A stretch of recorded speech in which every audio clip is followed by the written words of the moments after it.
Hello, I'm Joshua, and I'm an INTP, and first and foremost, I would like to say thank you for viewing this video, and subsequently visiting my channel.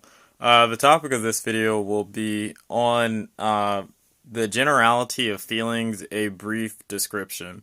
I'm not going to go into the totality of what emotions are in terms of the drives in hormones and neurotransmitters just yet, but one thing I do want to talk about in terms of emotions and feelings or the emotionality of a human being period is the fact that the reason why Jung decided to connect thinking and feeling in the first place is because you can't have a creature that goes out and tries to understand or act on the world without being motivated to do so. You have to have some underlying force of motivation or animation to make something act, do, or be in the first place. And it's from this standpoint that I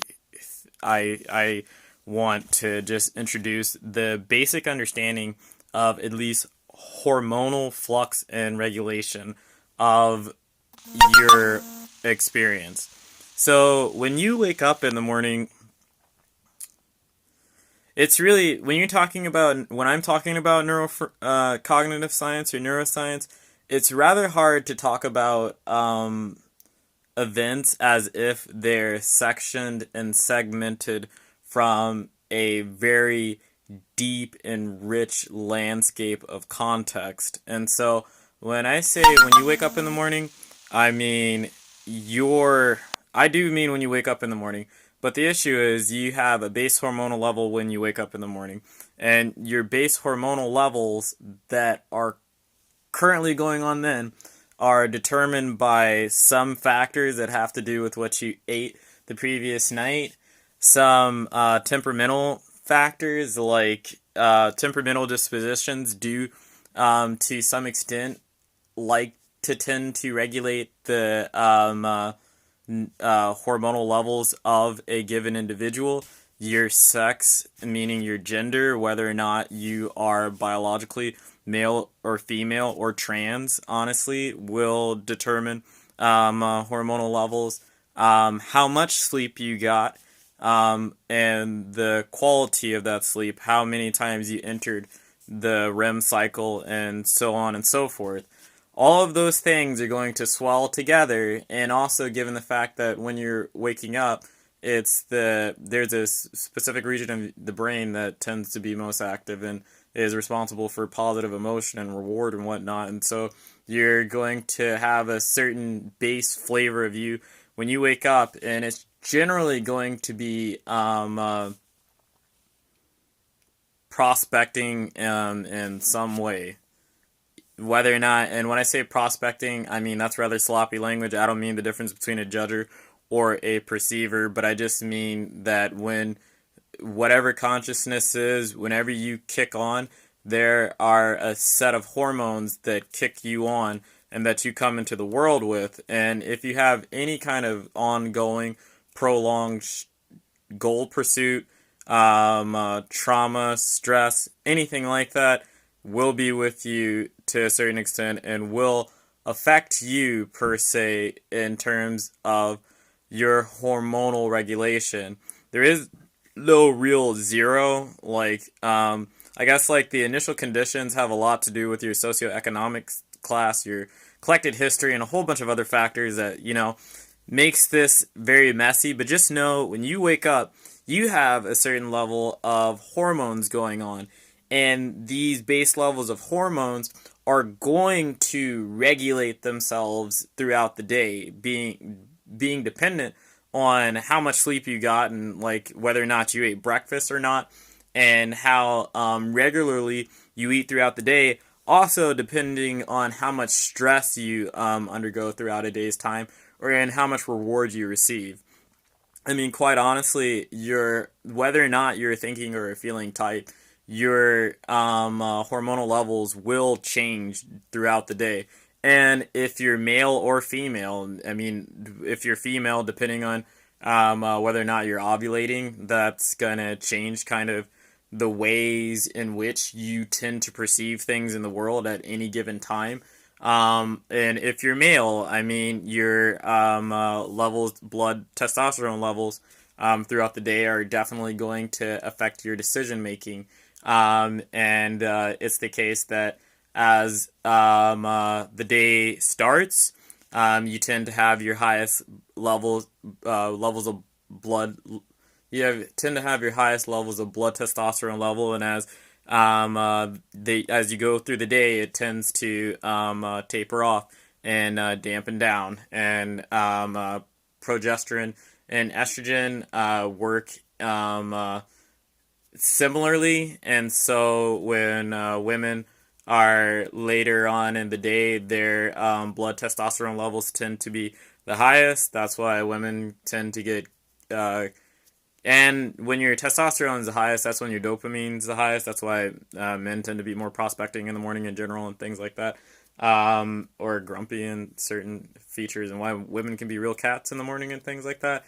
Not all the time, just generally. It's just the case that these things, your testosterone instigates norepinephrine and dopamine to also show up in the neurochemical cocktail of the individual, and so a lot of different things happen, but just know that these levels are varied and they can and will be influenced throughout your day and be changed given certain levels of stimulus, the certain types and levels of stimuli you encounter throughout a day's time.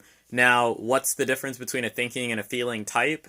I think really the only difference is that whenever you're a thinking type, you're just not necessarily concerned with these features, and they mostly act around in the background of your thoughts rather than being the predominant features of your cognitive landscape. Because one thing I think that's important to understand about the difference between thinking and feeling is really that thinking is just instrumentative. It's about trying to figure out how to act in the world or to make sense of the world so that you can act on it or act in it or tell people how to act in it. Thinking is mostly about creating tools and abstracting patterns from the lived swath of context that you're washed in every single day when you're walking around doing whatever, God knows, whatever you're doing.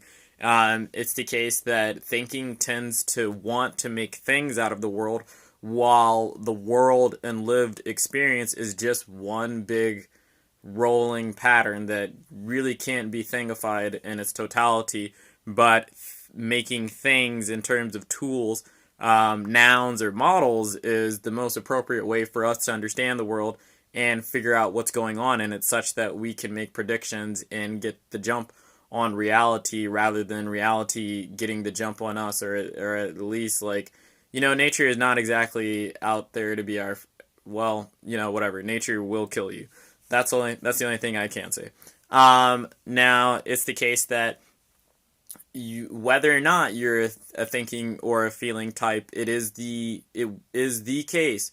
Whether or not, if somebody sticks you under an fMRI, or a researcher takes the pains to look at your brain with an EEG, you are just going to have a general level of blood flow and neurochemical activity in all regions of your brain, because if you didn't, your brain honestly would suffer from some sort of brain damage. You like blood and oxygen and electrical activity going through your brain generally throughout the day. And I mean, it's like that, and it's like that for every person. Now, it's the case that I think that temperamental variances, given certain patterns of myelination and interests or predilections, make it such that you are more inclined to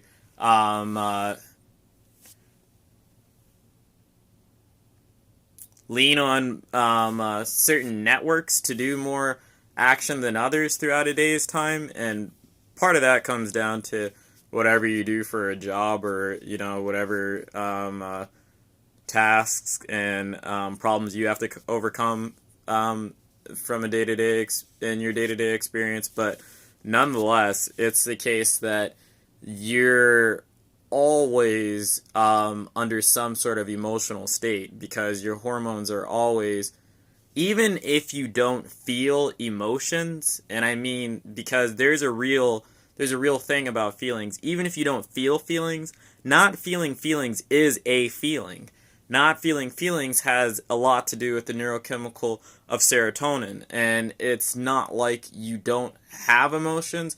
It's just that the emotion that you tend to experience is one of satiation or passivity necessarily. And there's more to do with it than just serotonin, but it's not the case that you're not just some little bundle of chemicals like another person. And it's quite honestly the case that no matter who you're looking at, even when you see somebody who's very dispassionate, there is a neurochemical landscape taking place there that has a lot to do with acetylcholine and serotonin and sometimes norepinephrine, but not really. And it's honestly a lack of norepinephrine and various things. You might know norepinephrine and its cousins as the chemical adrenaline, which is something that you find higher in higher propensities in extroverts, norepinephrine and dopamine, and various levels of testosterone. It's why they're very much interested in excitement and being very animated. But just because somebody's not animated, and just because somebody doesn't necessarily cry or tend to want to act or be moved by things in the environment, does not mean that they do not have emotions. What that means is that the emotions, or at least the hormones and or neurochemicals that are at play in their mind, are not the ones that you would readily associate with the features of certain drives like joy or excitement or anger even, or possibly lust. But it's the case that you can't have a human being without any of these things. And why they tend to be, or why your neurochemicals and certain, and I guess just overall neurochemical makeup is the way that it is, has a lot to do with your temperamental variances and your place in a dominance hierarchy at any point in time. Also with your overall environmental effects, because if you deal with a lot of stress, you're going to experience a great deal of negative emotion, and it doesn't really matter what kind of temperamental variances you come with. Some people handle stress better than other people, but it's just honestly the amount of stress that any one person has to handle at any given time. It doesn't really matter if you have an INTJ or an INTP or whomever. If you put them through serious trauma, PTSD is a feature that any human being can be afflicted with, and it's the case that having an overly developed amygdala is not a feature that any sort of personality or human being can be, I suppose, plighted with, and it seem normative, not even slightly. And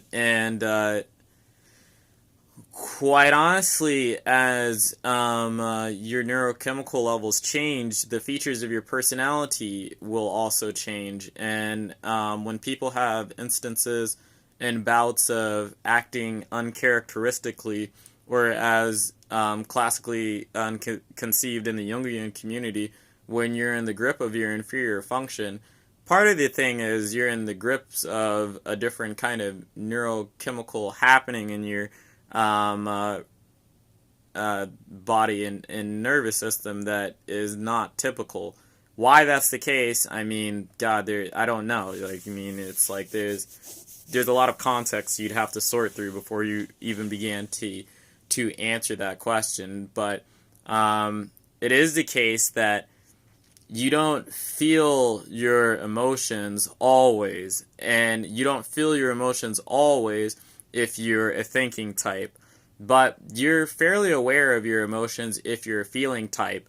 But even if you're a feeling type, you are not aware of every single emotion you have, because the issue is that feelings are the messengers of emotions, and emotions are the I guess like gods of your world, if I can make a metaphor, I guess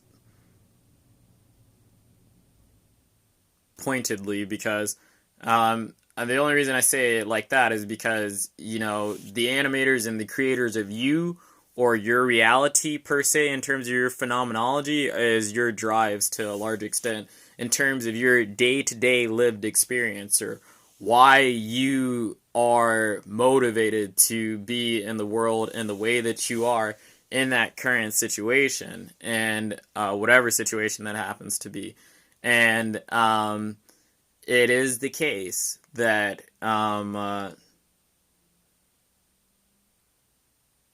you're just in certain ways just a conglomeration of things that sum to a, I guess, like,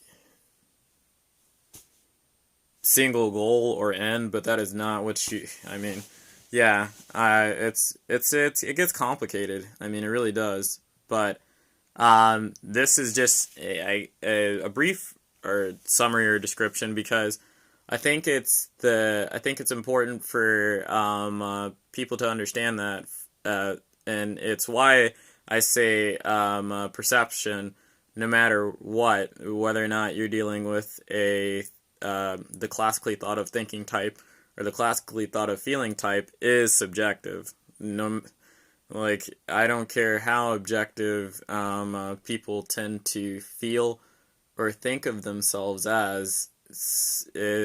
Perception is fundamentally subjective.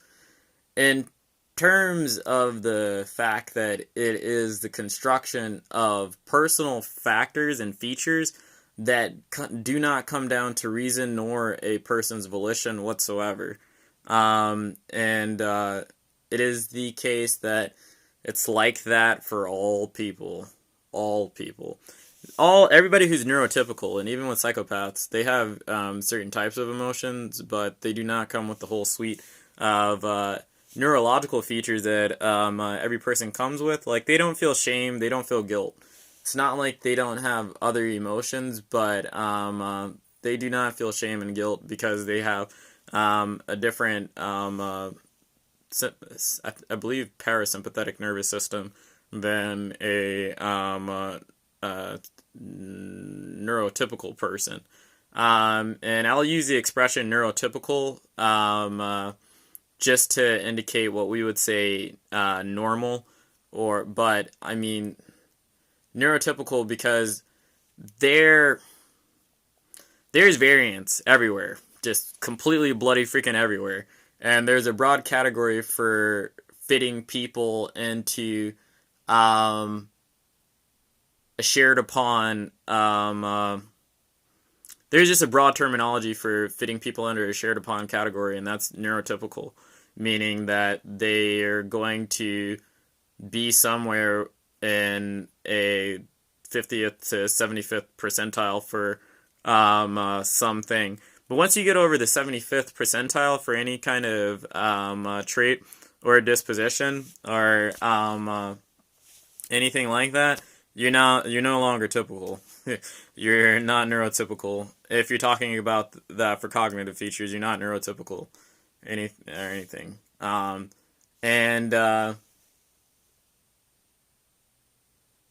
mean, this has more implications than I'm willing to discuss or talk about right now, but it's just to say that feelings, you can think of, I guess here's a way to think of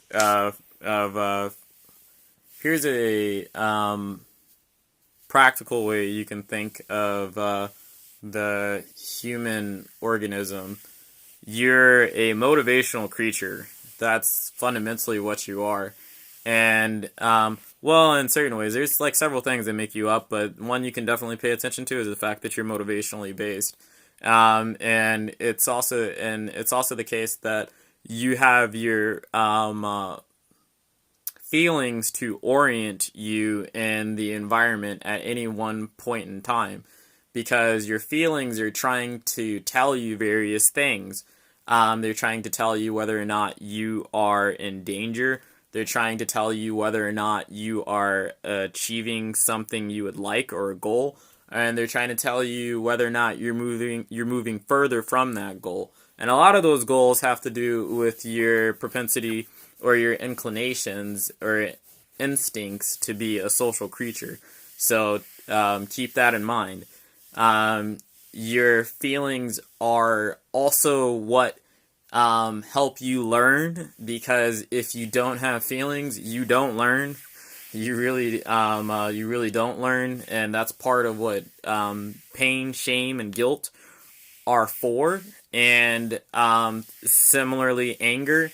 And it's the case that you feel these things. And what's also funny is that, even if part of the reason why you don't feel emotions in the way, maybe you don't feel emotions in the ways that everybody else does, or you're not aware of when you're feeling emotions, is because emotions are embodied things, and they're not always things that register themselves in your thoughts. They might register themselves in your muscle tension, the amount of sweat on your palms, or anything like that, before they ever register to your mind that they're actually happening or that they're going on.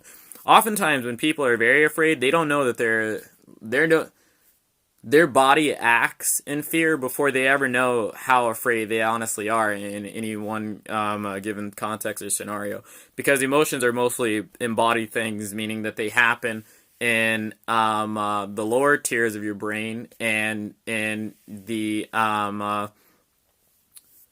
receptors, and because your emotions are oftentimes, well, they're teaching you things, and they're orientating you in the environment. They're orienting you. They're making it so you're ready to act, or you're ready to respond to something, or you can understand something or see something before it's too late. I mean, that's honestly what they seem to be there for mostly. And for you to be able to understand and respond to other people for the most part, and be socially malleable to a certain extent, and to be malleable to your own experience. Because if you, being obtuse, honestly, if people took that to be neural literally, would mean you have no negative emotions. Like, people who don't have negative emotions are obtuse. They just don't. They will never. They're thick. They're very thick. And it's the case that, you're always like this. And it's the case that whenever you're walking through your day, you're not aware of it, maybe, but you're just sailing along. Even if you're sailing along like this, that's serotonin. If you're sailing along like this, that's a lack of serotonin. They're both sailing, but it's just different strokes for different folks, per se. If you're an ENFP, it's probably something like this. If you're an INTJ or an INTP, it's maybe something like this. You have a irritating conversation like that, but it's still this, and the fact that it's doing this, that's mostly serotonin and acetylcholine. That's not, I mean, that's, it's just how it is. And nothing wrong with it. Nothing wrong with it, because it's just how you're made up, per se. And it's why in my first video on the introduction to the cognitive functions, I said that there is no such thing really as a thinking or a feeling type. There is a such thing as a thinking or a feeling type, but it's just the things that you think about thinking and feeling should be that one's qualitative and one's instrumentative. One likes to make tools and render the environment to their favor, and one likes to deal with social relation more than not.